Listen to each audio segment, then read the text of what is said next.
Hey guys, welcome back to your weekly dose of my face. You're welcome. I hope you had a great week. I hope you had a good weekend, and I hope you're ready to start fresh and get it going another time. So, this week I wanted to talk a little bit more on kind of a personal and a more serious topic. If you've been watching my videos for a little while, and if you've seen some of my update videos, you know that back in December, my girlfriend and I broke up. I hadn't really talked a whole lot about her before in my videos because my videos aren't really about that, but just for some background, we were together for 2.5 years, a little more than that. We started dating in my freshman year of university. We were long distance to begin with. I met her through a friend that was going to college in the same town that she was, like 2 provinces away, a ways away, back in my home province, because I moved away for school. Excuse the sound of my cat playing with his tent right now. He's going wild.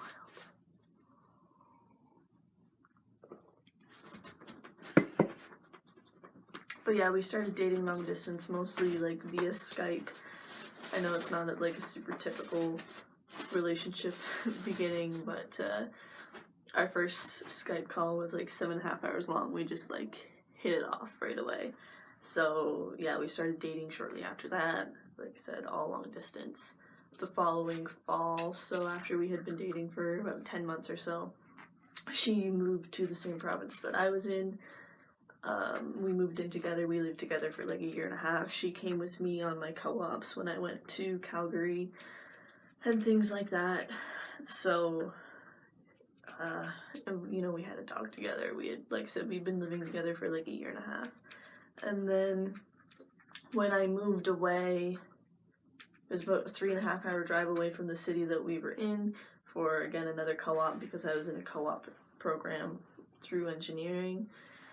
That was when I began questioning my gender, because earlier in that year, my cousin came out as FTM transgender, and I hadn't really given it a whole lot of thought, but then suddenly it just kind of struck me that, like, hey, whoa, like, this is a thing. I had watched some videos on YouTube, and I had seen videos of people who were born in a female body and who hadn't taken testosterone or transitioned fully to male and who had gotten top surgery. And that was something that I didn't realize could be done. In my mind, transgender people were the, like, manly looking women that you see typically portrayed on TV shows, which I know is a very narrow view of what transgender identities are, and now I know a little bit better than that, but that is how they are portrayed. So I didn't even realize that people who were born in a female body could transition, and could transition with hormones, without hormones, and like I didn't even know that was a thing. So suddenly I was obsessed watching YouTube videos of people's transition, people's top surgeries, their recovery, and things like that, and doing research on it, and I kept it to myself for the most part. When I ordered and bought my binder, I did not tell my girlfriend, I didn't tell anybody. I really kept it to myself, because I thought, like, maybe it wouldn't, like, really be a thing. Maybe I'd try it on and it wouldn't be a big deal, but a lot of you guys probably saw that video.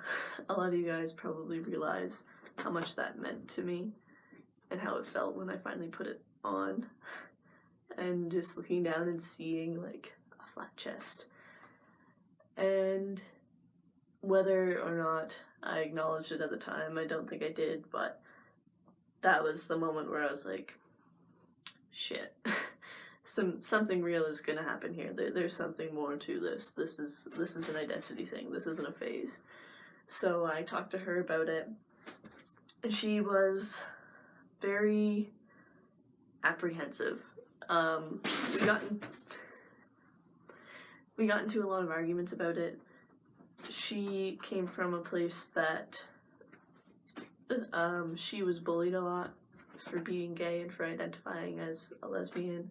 She was bullied for liking girls. And so now that she, was at a point in her life where she felt comfortable with that identity and she felt validated in that identity, she felt very strongly about that identity because it was something, like I said, that she had been bullied for and made fun of for, and now she was finally able to claim it as her own and be okay with that. So me talking about not really feeling female, it threatened that. It threatened that identity. And it made her kind of question a lot of things. And I think she's still questioning things now that we've broken up. And that caused a lot of issues in our relationship. It caused a lot of fighting, it caused a lot of arguments.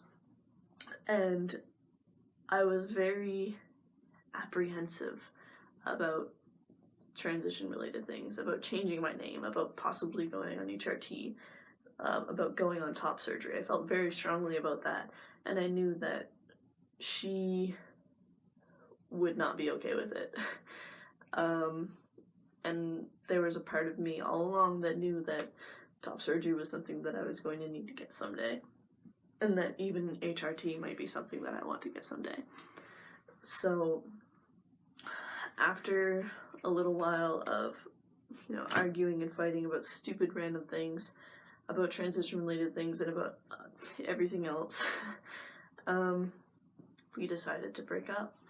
And I think that it was something that was going to happen eventually because, she has mental health issues, I have mental health issues, and it was just becoming sort of a negative cesspool of energy and just issues and problems and arguing, and it wasn't healthy for either of us.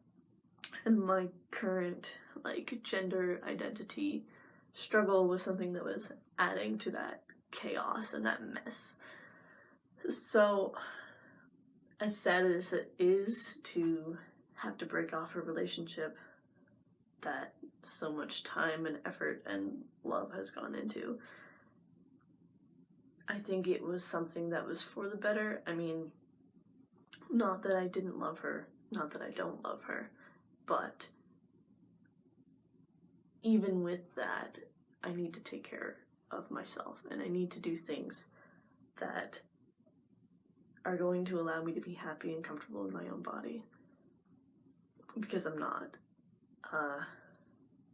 And she recognized that, and she said, even though she doesn't fully understand, she wants me to be happy. So it's not easy to be in a relationship and to be transitioning or questioning your gender, and sometimes it means the end of a relationship. But at the end of the day, you are the only person that you need to make happy.